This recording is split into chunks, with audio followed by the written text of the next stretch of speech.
నమస్కారం, సుఖీభవకు స్వాగతం. నవమాసాల పాటు గర్భాన్ని మోసి పన్నంటి బిడ్డకు జన్మనిచ్చాక ఇక సమస్యలేవీ ఉండవు, అమ్మదనములోని కమ్మదనాన్ని ఆస్వాదించడమే తరువాయి అనుకుంటారు మనలో చాలామంది. అయితే నిజానికి కాన్పు తర్వాతే అమ్మకు సమస్యల తాకిడి ఎక్కువగా ఉంటుంది.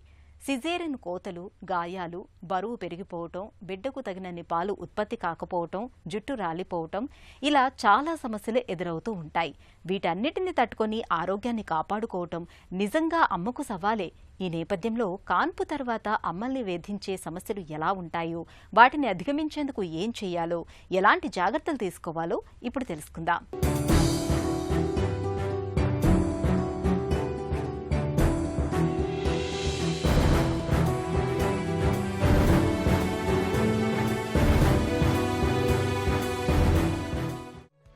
కాన్పు పునర్జన్మలాంటిదంటారు. నిజమే. 9 నెలల ప్రయాణం, ఆపై పండంటి బిడ్డకు జన్మనివ్వడం అన్నది నిజంగా గర్భిణీకి అపురూపమైన విషయమే.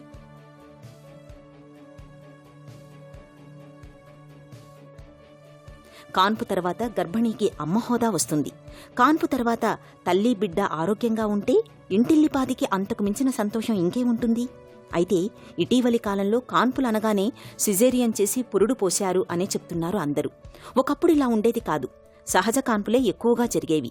అయితే ఇటీవలి కాలంలో ఏ చిన్న సమస్య తలెత్తుతుందని అనిపించినా వైద్యులు సరాసరి సిజేరియన్కు వెళ్లిపోతున్నారు.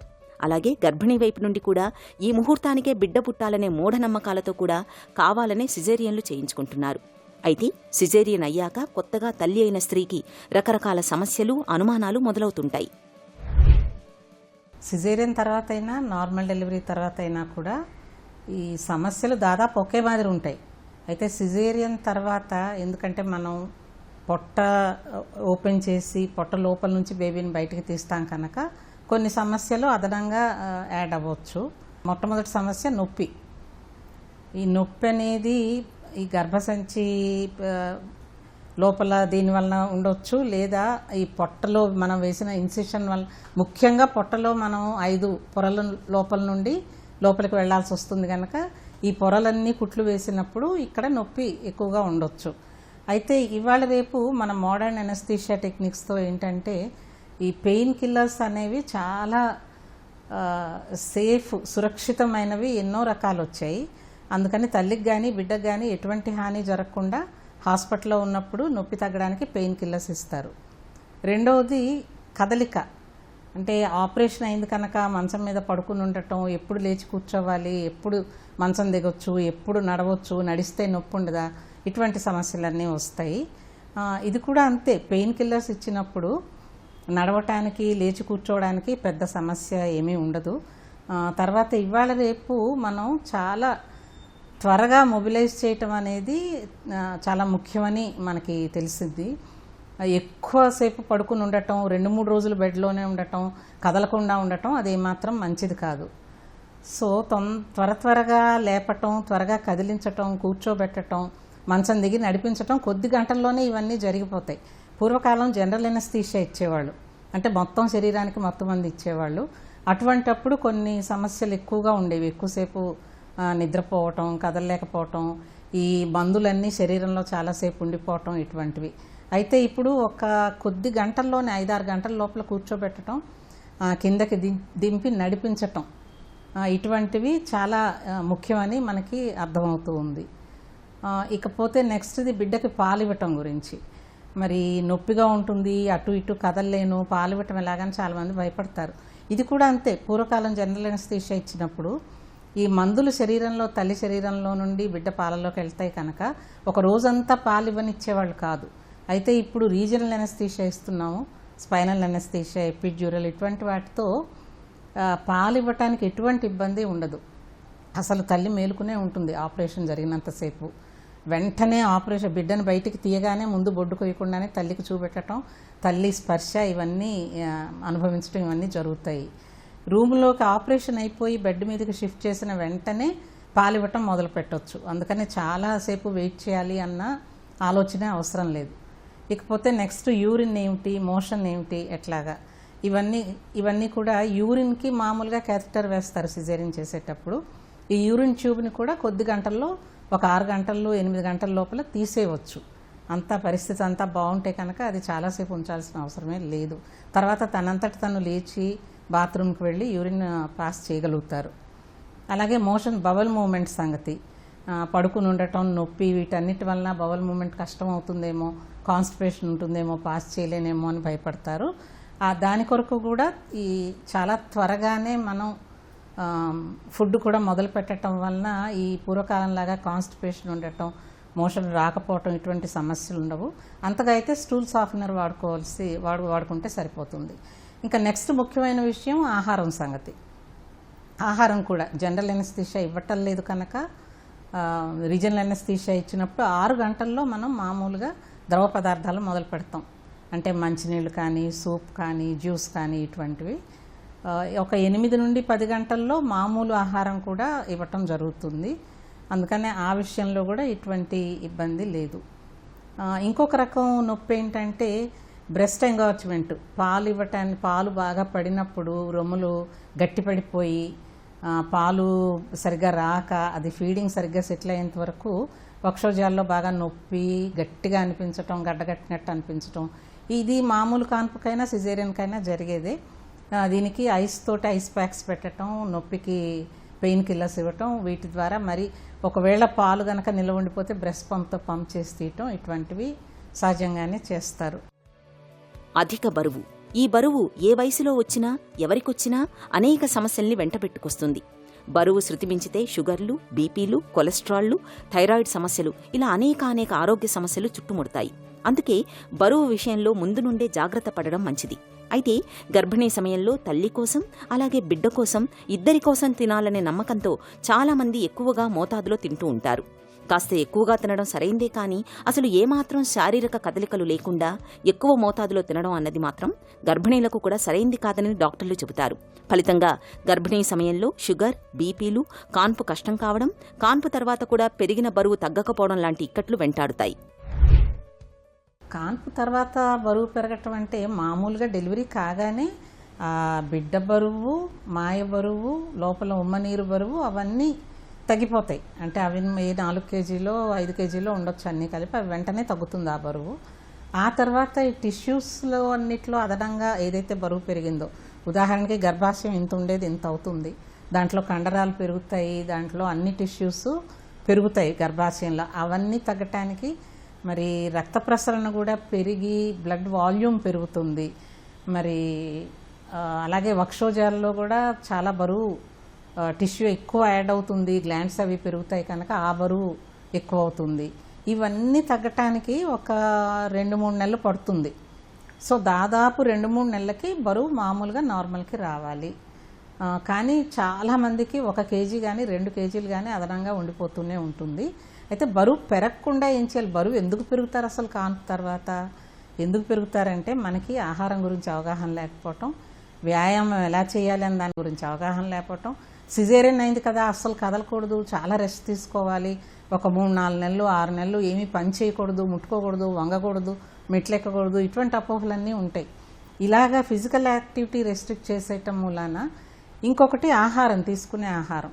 అంటే పాలు బాగా పడాలి అని చెప్పి మామూలుగా అన్నం పెడతారు, అన్నం తినగానే మళ్ళీ ఒక ఇంత బ్రెడ్ పెడతారు. ఇవన్నీ వీటితో పాలు బాగా వచ్చేస్తాయని అపోహలు ఉన్నాయి. సో కార్బోహైడ్రేట్స్ ఎక్కువైపోయేసరికి ఆహారంలో ఈ బరువు అనేది విపరీతంగా పెరిగిపోతుంది. మూడోది, ఎటువంటి శరీరం కదలకుండా చూసుకోవాలి, కుట్లు డిస్టర్బ్ కాకూడదు అని చెప్పి ఎటువంటి పని కానీ ఎక్సర్సైజు, వ్యాయామం ఏమీ చేయకుండా వదిలేస్తారు. అందుకని కూడా బరువు పెరుగుతుంది. సో ఈ విషయాలు జాగ్రత్తగా చూసుకుంటే అసలు బరువు పెరగటానికి అవకాశమే లేదు. అమ్మపాలే అమృతం, ఇందులో మరో మాటకు తావులేదు. అయితే సరిపడినన్ని పాలు ఉత్పత్తి కాకపోవడంతో కొంతమంది తల్లులు తమ పసిబిడ్డకు కడుపు నిండుగా పాలను తాగించలేకపోతూ ఉంటారు. మరికొంతమంది అర్థం లేని అపోహలతో మురుపాలను పారబోస్తూ ఉంటారు. అందం తరిగిపోతుందన్న నమ్మకంతో కొంతమంది బిడ్డకు పాలిచ్చేందుకు విముఖత చూపుతూ ఉంటారు. నిజానికి పాలివ్వటం వల్ల బిడ్డకే కాదు తల్లికి కూడా ఎన్నో ప్రయోజనాలు లభిస్తాయని చెబుతారు నిపుణులు. బ్రెస్ట్ ఫీడింగ్ విషయంలో సందేహాల గురించి ఇప్పుడు తెలుసుకుందాం. అమ్మ పాలు అమృతం, ఇందులో మరో మాటకు తావులేదు. 6 నెలల వయసు వరకు బిడ్డకు తల్లిపాలు పట్టడం మినహా మరేమీ ఇవ్వాల్సిన అక్కర్లేదని కూడా డాక్టర్లు చెబుతారు. ఎందుకంటే బిడ్డకు కావలసిన పోషకాలన్నీ తల్లిపాల రూపంలోనే లభిస్తాయి. అలాగే బిడ్డ ఆరోగ్యానికి కూడా తల్లిపాలే భరోసా కల్పిస్తాయి. అందుకే బిడ్డ సంపూర్ణ ఆరోగ్యానికి తల్లిపాలు అనేవి బీమా లాంటివని చెప్పొచ్చు. అయితే కొందరు తల్లుల్లో బిడ్డ పుట్టాక పాలు పడకపోవడం, అలాగే కాన్పు తర్వాత వచ్చే ముర్రుపాలను బిడ్డకు పట్టరాదనే అపోహలు చలామణిలో ఉండటం, ఇంకా బిడ్డలకు సరిగ్గా పాలు ఇవ్వకపోవటం వల్ల తల్లుల్లో పాలు సరిగ్గా పడకపోవడం లాంటి అనేకానేక సమస్యలు పొడసూపుతుంటాయి. దీంతో అప్పుడే అమ్మ హోదా పొందిన స్త్రీలు బాగా కంగారు పడిపోతుంటారు. ఈ కొలెస్ట్రాల్ అనేది చాలా విలువైంది. అసలు అది పారబోయటం ఎట్టి పరిస్థితుల్లోనూ చేయకూడదు.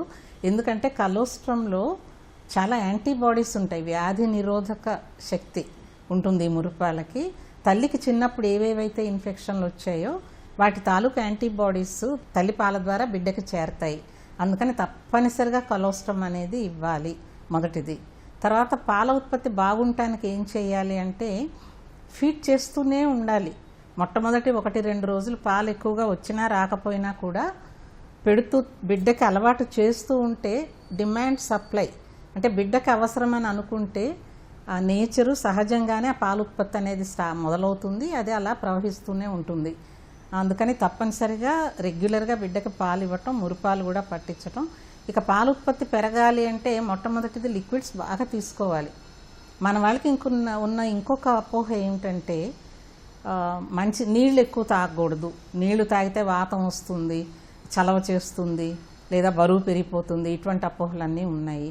నీళ్లు బాగా తాగాలి, కావలసినన్ని తాగాలి, ద్రవ పదార్థాలు ఎక్కువగా ఇవ్వాలి. ఎందుకంటే పాలలో 80-90% అంతా నీళ్ళే ఉంటాయి దాంట్లో. అందుకని చాలా అవసరం.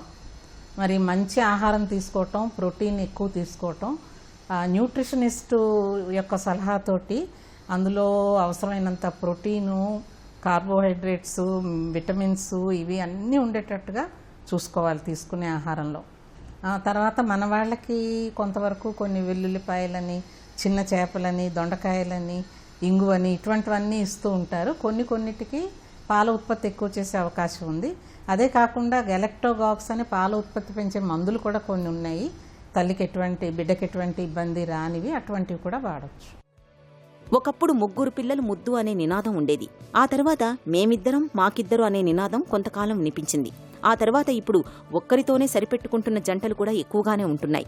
అయితే ఈ నినాదాల సంగతి ఎలా ఉన్నా సంతానానికి ప్రయత్నించినప్పుడు మొదటి బిడ్డకు తర్వాత బిడ్డకు మధ్య ఎడం కనీసం 3 ఏళ్లైనా ఉండేలా చూసుకోవాలని డాక్టర్లు చెబుతారు. ఎందుకంటే ఒక బిడ్డ ఆలనా పాలనా చూసి పూర్తి స్థాయిలో దృష్టి కేంద్రీకరించి బిడ్డను పెంచడానికి అమ్మలు ఆ మాత్రం సమయం కేటాయించాలని డాక్టర్లు సూచిస్తుంటారు. మొదటి బిడ్డ పుట్టిన మరో ఏడాదికే ఇంకో బిడ్డ పుడితే మాత్రం తల్లిగా తన బాధ్యతలను ఏ ఒక్కరి విషయంలోనూ సరిగ్గా నిర్వర్తించలేకపోతుంటారు. అందుకే బిడ్డకు మధ్య ఎడం తప్పనిసరిగా ఉండాలని చెబుతారు డాక్టర్లు. కాన్పుకి మధ్య మనకి ఐడియల్గా అయితే కనీసం 3 సంవత్సరాలు ఉంటే బాగుంటుంది. ఎందుకంటే తల్లి ఆరోగ్యం మొత్తం కోలుకొని డెలివరీ ఎఫెక్ట్స్ నుంచి బయటపడడానికే 1-2 సంవత్సరాలు పడుతుంది.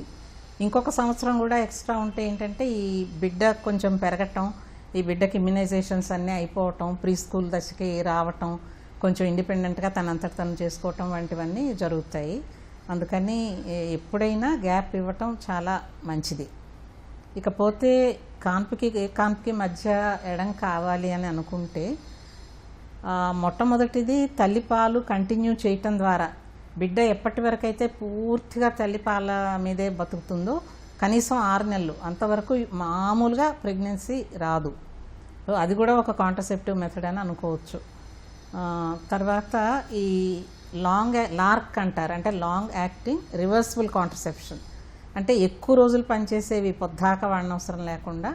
తర్వాత రివర్సిబుల్ అంటే దాని ఎఫెక్ట్ పర్మనెంట్గా ఉండకుండా ఫ్యూచర్లో ఎటువంటి ఇబ్బంది లేని కాంట్రసెప్టివ్ మెథడ్స్. వీటి గురించి చెప్పుకోవాలంటే మనం తాత్కాలికమైన పద్ధతులు ఏవైనా చెప్పుకోవచ్చు. ఉదాహరణకి ఇంట్రాయూట్రైన్ కాపర్ డివైస్, కాపర్టీ అంటాం.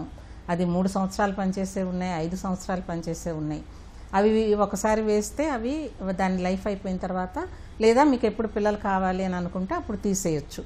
దానివలన ఎటువంటి ఇబ్బంది హాని జరగదు. రెండోది ప్రొజెస్ట్రాన్ హార్మోను. పాలిచ్చే తల్లులు కూడా ప్రొజెస్ట్రాన్ ఓన్లీ పిల్స్ అని ఉంటాయి, అవి వాడచ్చు. లేదా డిపో ప్రొజెస్ట్రాన్ అని ఉంటుంది, DMPA అని చెప్పి. ఈ ఇంజెక్షన్లు 2 నెలలకి 3 నెలలకి ఒక్కొక్క ఇంజెక్షన్ తీసుకోవాల్సి ఉంటుంది, ఇంజెక్టబుల్ కాంట్రసెప్టివ్స్. ఇటువంటివి వాడవచ్చు. ఈ రకంగా ప్లాన్ చేసుకుని కరెక్ట్గా, లేదా progesterone only pills, only progesterone ఉండే మాత్రలు, వాటి వలన కూడా పాలివ్వటంలో ఎటువంటి ఇబ్బంది ఉండదు, అటువంటివి కూడా వాడచ్చు. ఏదేమైనా కూడా రెండో ప్రెగ్నెన్సీ జాగ్రత్తగా ప్లాన్ చేసుకుని మళ్ళీ ఒకసారి డాక్టర్ దగ్గర చూపించుకుని ఆరోగ్య పరిస్థితి అంతా బాగుంది అని చూసుకుని ఫోలిక్ యాసిడ్ వంటి మాత్రలు మొదలుపెట్టి అప్పుడు ప్లాన్ చేసుకుంటే బాగుంటుంది. కాన్పు తర్వాత బిడ్డకు పాలిస్తున్న కాలంలో చాలా మందికి జుట్టు బాగా రాలిపోతూ ఉంటుంది. దీంతో జుట్టు గురించి ఎక్కడా లేని దిగులు పట్టుకుంటూ ఉంటుంది. నిజానికి బిడ్డకు పాలిస్తున్న కాలంలో కొంతమేరకు జుట్టు రాలిపోవటం సాధారణమే. అయితే జీవనశైలి, ఆహారం, అలవాట్ల విషయంలో తగిన జాగ్రత్తలు తీసుకుంటే జుట్టును చక్కగా కాపాడుకోవచ్చని చెబుతారు డాక్టర్లు. బిడ్డకు పాలిస్తున్న కాలంలో జుట్టు సంరక్షణ విషయంలో తీసుకోవాల్సిన జాగ్రత్తల గురించి ఇప్పుడు తెలుసుకుందాం. జుట్టున్నమ్మ ఎన్ని కొప్పులైనా కడుతుందని నానుడి. నిజమే, జుట్టుండాలే కాని ఎన్ని ఫ్యాషన్లైనా పోవచ్చు. ఏ వయసులో వారికైనా జుట్టు ఉంటే అది మనిషి తాలూకు బాహ్య సౌందర్యాన్ని ఎంతో కొంత పెంచుతుంది అనడంలో సందేహం లేదు. అందుకే జుట్టు ఊడిపోతోందంటే ఏ వయసు వారైనా తెగ ఆందోళన పడిపోతారు. కాన్పు తర్వాత కూడా స్త్రీలలో జుట్టు బాగా ఊడిపోతుందనే ఫిర్యాదు ఎక్కువగా వినిపిస్తుంటుంది.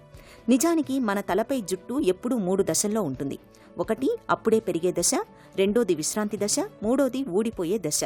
నిజం చెప్పాలంటే తలపై జుట్టు విషయంలో ఈ 3 దశలు ఏకకాలంలో ఉంటాయి.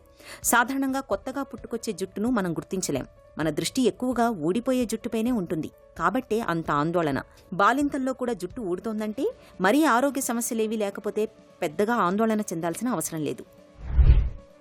జుట్టు అనేది పెరగటం, ఊడిపోతూ ఉండటం అసలు సైకిల్లే. ఒక దశ పెరుగుదల, ఒక దశ ఊడిపోవటం, ఇవి నడుస్తూనే ఉంటాయి మామూలుగా. అయితే కాన్పు తర్వాత మనకి మార్పులు ఎక్కువగా కనపడతాయి.